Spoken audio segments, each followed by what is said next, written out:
Hi guys, Roger from Gateway Cycles back with you. Got a sweet machine for you today. We have a 2009 Harley Crossbones, Springer front end, 3,700 miles. Let's take a look at this beast here. Man, isn't that a sharp machine? Looks like we got some nice Michelin Commanders on the front and rear. Very good tire. Give you a close-up of this rear here.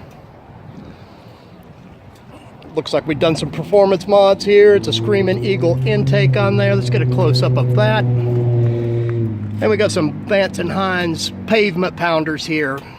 Nice pipes. Man, that Springer front end's sharp.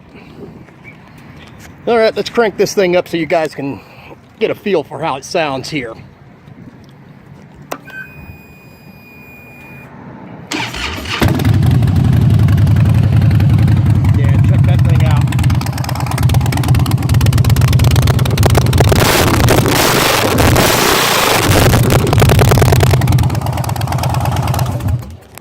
Wow, that thing is bad.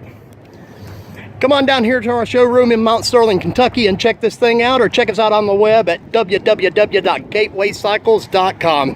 Thanks for watching, guys.